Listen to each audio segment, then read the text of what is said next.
les opérations les plus importantes, c'est au moins 15. Et quand même, celle qu'on a fait ensemble, elle fait partie des importantes ou pas? Oui, celle qu'on mène ensemble? Oui, elle fait partie de plus belles opérations qu'on est parvenu à réaliser au Virunga. Et parle-moi d'une autre que je ne connais pas. L'autre que vous ne connaissez pas, celle de Kiondo par exemple. Aussi en 2003. C'est aussi en 2003. En 2003, la direction provinciale de l'ICSN me demande d'aller commander 13 gardes, et d'aller commander 60 gardes à Kiondo, dont 20 gardes de Kabaraza, 20 gardes de la Rundi et 20 gardes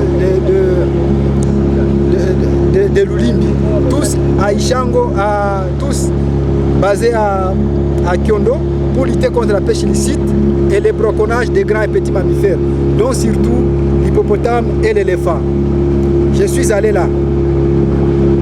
En partant là, nous avons détruit plus de 300 pirogues et plus de 500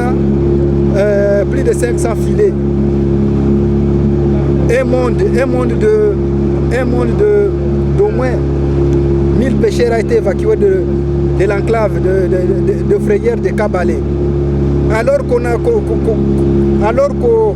qu'il nous restait 5 jours pour terminer l'opération, les FDLR sont venus attaquer notre position à 4 h du matin.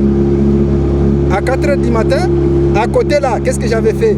J'avais laissé des civils à 1 km de notre camp. J'ai attendu, les civils ont commencé à être menacés à 4 h. À 4 h. Et à 4 h, un civil arrive, il dit, mais conservateur, et à ce moment-là, j'étais officier principal. Mon officier principal, il y a des FDLR qui cherchent votre camp. Et moi, j'ai donné ordre aux gardes, quittons les camps. Nous avons quitté les camps, nous sommes partis avec toutes les armes, toutes les munitions et tous les effets importants de surveillance. Nous sommes allés au moins à 5 km. Ils sont venus, ils ont saccagé les camps, ils ont apporté juste la nourriture. Et maintenant, moi, à 6h30, j'ai demandé aux gardes, suivons les gens. Nous sommes partis derrière les FDLR, depuis 6h jusqu'à 13h. Mais vous étiez combien? Nous étions à 60. À 13h, nous avons trouvé qu'ils venaient de tuer un bifou. Et la viande, maintenant, ils transportaient la viande. Mais le sang était en train d'écouler. Nous avons suivi les sangs jusqu'à ce que les sangs n'écoulaient pas. J'ai dit non, il faut qu'on rentre à ce niveau. Alors que j'ai formé la station de la Ruindi, de Lulimbi et la direction provinciale par Motorola, parce qu'à ce moment-là, on avait un Motorola qui était un peu perfectionné. Alors que j'ai informé, une balle est passée trois balles, dans le Motorola. J'ai failli mourir ce jour-là. J'ai donné ordre aux gardes de coucher. Nous avons tous couché. Ils ont commencé à tirer. Nous avons seulement couché. Après avoir tiré, après avoir constaté qu'ils se sont rendus compte que réellement ils n'étaient plus poursuivis, nous sommes allés progressivement, étant couchés vers eux.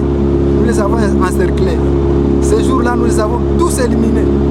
Il y en avait combien? Nous avons éliminé 10 et capturé un. Avec un civil aussi qui appartenait, qui était familier à un garde. Nous sommes rentrés avec leurs armes à Tchondo. Ça, c'est une des opérations que je ne peux jamais oublier. C'est bien, hein? Mais tu n'avais pas d'autre moyen que de les tuer, tu étais obligé de les tuer. Pardon? Tu étais obligé de les tuer. Mais devant, quand on est sur la ligne de front, il n'y a pas de pardon. Soit vous êtes tué, soit vous tuez, soit vous êtes tué. C'est entre les deux. Mais au moins les civils là, on avait réussi à l'épargner quand même. Ah, c'est bien. Ouais, très belle opération. Oui. Et la fois là où tu as dû être évacué là, quand tu étais à la Windy par la MONUC. Ah. C'était quand ça? Ça, c'est que j'avais appelé, moi j'avais appelé tout le monde. J'avais appelé Cosma, j'avais appelé Bachagiro. Oui. C'était également... on luttait encore contre le braconnage des éléphants et des bifles. C'était des FDLR qui menaçaient de me tuer.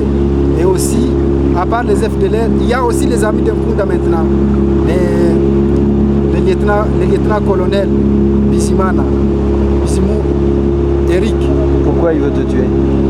Parce que moi je les ai interdits de tuer les hippopotames à Vichumbi. Parce que moi je les ai interdits de pêcher dans le frayeur. Ils ont jugé bon de me liquider. Ça, il faut dire ça aux conservateurs canins. Bon, Cana, pour le moment, ils sont en position de faiblesse. Et ça ne sert à rien encore de le dire.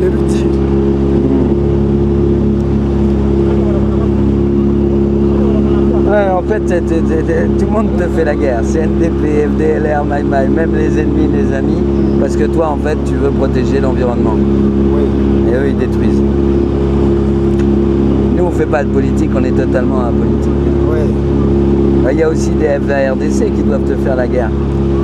Oui, les FARDC, on essaie de les maîtriser facilement parce que ce sont des agents de l'État et ils sont obligés en tant que tels, ils sont obligés de se soumettre aux lois du pays.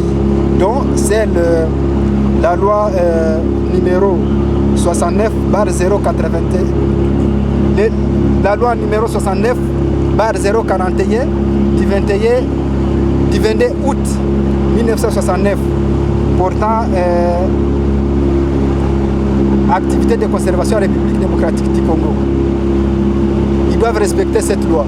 C'est cette loi-là que nous brandissons à tout moment qu'il y a des rapaces sur le terrain. Ils braconnent beaucoup. Ils Oui. braconnent beaucoup, les militaires FARDC aussi.